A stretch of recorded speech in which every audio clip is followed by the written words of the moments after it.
is Kavita, RCID 1236. Here we are going to discuss about linear programming using simplex method. So here are the maximum our topic here. Today we are going to discuss about linear programming, that is solve linear programming using simplex method.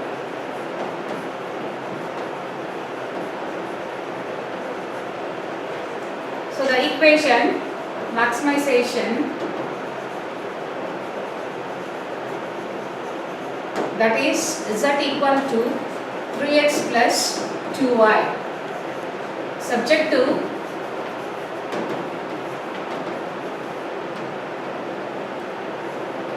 x plus y is less than equal to 18, 2x plus 3y is less than equal to 42, 3x plus y is less than equal to 24. Here the x value and y value should be greater than or equal to 0. So these equations are called as a linear equation. This constant should be a positive value only. In case of we are having a negative value, we have to multiply it with this constant value by -1, and this x and y value should be greater than or equal to 0. So here we now start our process. So in the first step, we are going to introduce new variables called decision variables and slack variable. Here this x and y becomes x1, y becomes x2. So this is our first step, and the next step we are going to introduce the slack variable, because we are going to find out the feasible solution or optimal solution. So that's what in simplex method we are going to introduce slack variables. So here the slack variable name we may introduce x3, because we have three linear equations. So that's what x3, x4, x5. So what about this x and x2 means these two are going for x and y variables. So this is the initial process, and we are going to initialize this x1, x2 into this equation. So instead of x we are introducing x1 plus x2 plus x3. Here we are introducing our slack variable, that is equal to 18. Next equation, 2x1 plus 3x2 plus x4, that is equal to 42, and 3x1 plus x2 plus x5 equal to 24. So this is the newly formed equation. Through this equation we are going to form a tabula, first tabula.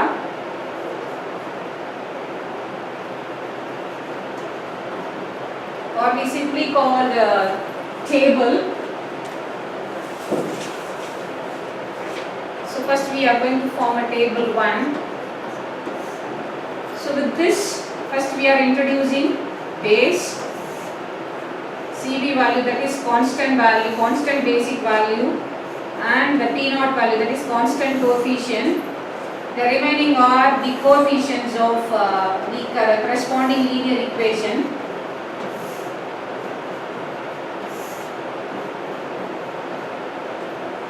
So with that, the bases are called as the slack variables. So here we are in the coefficient of that slack variables. Here we introduce, that is the cost of the constant coefficient is P3, P4, P5. So these three hold the values called 0, because here P1 is taken from here 3, the coefficient is 3, and the P2 coefficient is here 2. So these three are called as a slack variable. So initially these slack variables hold the values called 0. So that's what P3 coefficient value is 0, P4 is 0, P5 is 0. So here this P0 contains the constant values of the corresponding linear equation. So here we have 18, and the next one is 42, and the third one is 24. So again, how we are going to form this P1, P2, P3, P4, P5 is accordingly these equations, these linear equations. So here the first coefficient value is 2, 2, 3. So 2, 2, 3, and the second coefficients are 1, 3, 1. And here we have x3. So here x3 value is 0. So no value in x3 of second equation, third equation. So automatically it contains 0 only. And we go to the x4 like p4. So in the first equation doesn't have x4, so 0. And the second equation will contain x4, so it is automatically 1. And here there is no x4, so here this is 0. When you come to the x5 like a p5, so there is no p5 value or so this is called the initial tabula of this particular equation. So next our aim is we are going to find out the z value. So how we are going to form here is z equal to CB into P naught. Okay, so this is the value of z. So what happened here? Here the constant value is 0 multiplied by P naught. So automatically this is 0. And again the same formula is applied to P4 here. 0 into 42 is 0. 0 into 24 is 0. So now this particular value hold the value called 0. So likewise we multiplied all the values, or we can say this is an Pi. Okay, it is easy for us, we are understanding, because so many P's are there. So we introduce I like a 0, 1, 2, 3, 4, 5 like and all. So automatically we are multiplying 0 with anything is called as 0. So all the z values are only 0. So next our aim is we are going to find out the value of zj minus cj. So here we found the zj values here 0, 0, 0, and the cj values are called as cj is equal to 3, the coefficient 3, 2, 0, 0, 0. So we minus with this value. So there is no coefficient of P naught, so we leave it. And when we come to the P1, 0 minus 3 is minus 3, and 0 minus 2 is minus 2, 0, the remaining portions are 0, 0. So what happened here is, so zj minus ej value should be in positive only, we can get the linear value, otherwise this will not give the feasible solution. So that's what we are going to make another table for finding the positive values. So first we have to identify who is going to enter and who is going to leave, because so already we formed the table, we couldn't get the feasible solution. So that's what we are going to change the cost of the constant values. So that's what here what way we are identifying the entering value means, so which portion will have a greatest minus value, that coefficient, that variable is going to enter, and the leaving variable, the formula we are going to find out. So what happened here? Here the minus 3 is the greatest value, so we can say P1 is entering. And who is going to eliminate? With the help of the formula we are going to find out, with the help of the pivot element. So what is the formula we are going to find out? The pivot. Pivot value means we have a formula called minimum equal to P naught, or we can say definitely P naught, so divided by the Pi values, that is we can say Pi1. So this is the formula used to find out the pivot element. So we come here, so P naught is, the first P naught value is 18 divided by Pi1 value is 2, comma 42 divided by 2, and 24 divided by 3. So here we have a result called 9, 21, 8. So our aim is we are going to find out the minimum value now. So accordingly here among these three, this 8 is the smallest value. So we can say this 3 is called as a pivot value. So we come to this table. So here this 3 is the pivot value. So automatically we say this particular column is an pivot column and this is the pivot row. So why we are forming these minimum value and pivot value and all? Based on the pivot value, again we will go and form the another table and find maybe possible positive values. So automatically we can get the feasible solution of this linear programming. So what happened here? P1 is entering and here P5 is leaving.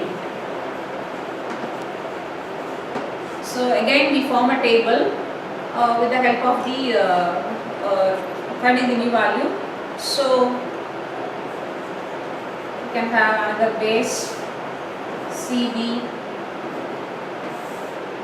and P0, P1, P2, P3, P4, P5. So here the leaving is P5. So the remaining portions are the same, like P3, P4s are same, and the entering variables here P1 instead of P5. So this P1 coefficient is 3. So automatically the constant cost is changed. So P1 coefficient value is 3 and P3, P4 already 3. So with the help of this pivot element, we found out the entering and element, that is leaving element. And the remaining values are we are going to find out with the help of the formula, because the same value we are going to take automatically again we will get the negative value. So we are introducing formulas to find the new value. So new value equal to previous value divided by pivot. So this particular formula used to find out the entering row, that is pivot row, entering or pivot row. And the next formula, new value equal to previous value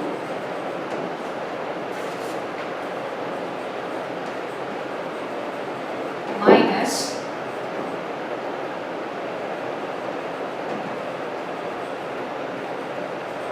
previous value of pivot column into new value of pivot row.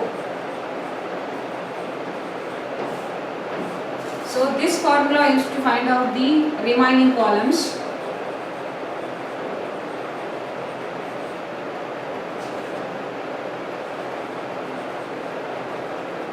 So accordingly, so first we have to use the first formula to find the value of this particular portion.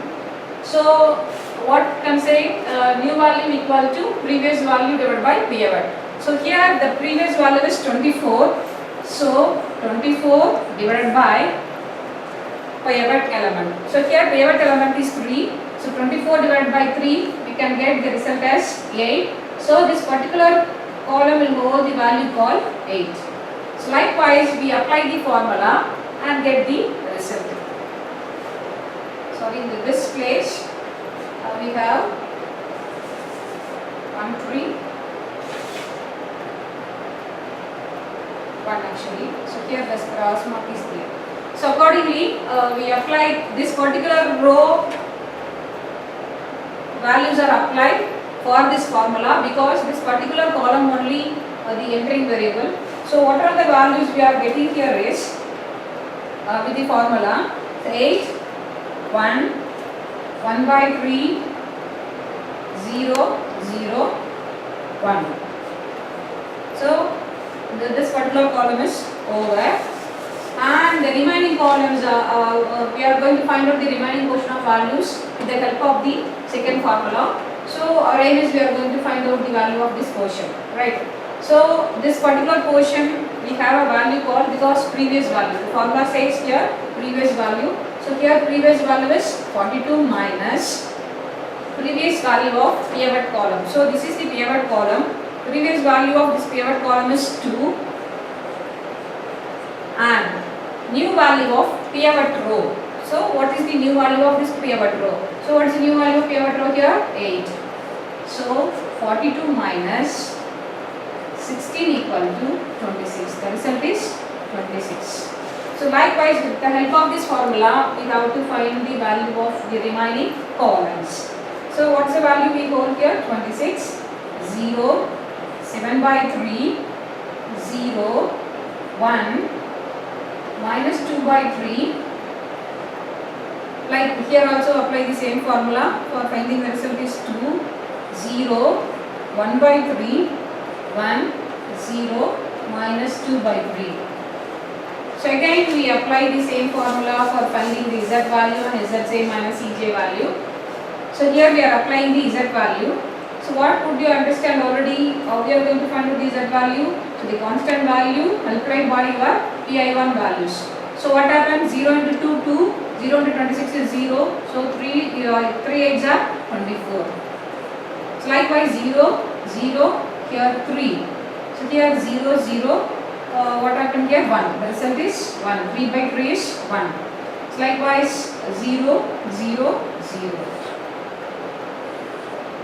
And 0, 0, 0. Here also 0. Again 0, 0. 3 ones are 3. So now we get the z value. So now our aim is we are going to find out the zj minus cj value. So here the values are called, the coefficient values are 3, 2, 0, 0, 0. So 3 minus 3 is 0. 1 minus 2 is minus 1. 0 minus 0 is 0, 0. And here is the value is 3. 3 minus 0 is 0. So what happened here again? Here also we found the negative value. So this table is also not an feasible solution. So again we have to form the other table. So that table name for here this table number is 2 actually. So again we apply the same formula, same procedure to get the positive value. So finally we have, so likewise we form all the tables. So when we are reaching here the positive value, so automatically that process is stopped and we can say this linear programming is an optimal or feasible solution. So final solution here z value is 33. So this is the final result of this particular table. So automatically we can get like x value is, that is x1 value is 2 and x2 value is automatically 3. So we can say this is the final solution of this particular program. So here we have in section N, I have come to the end of this section. So thank you for all watching this discussion about this linear programming. Thank you for all.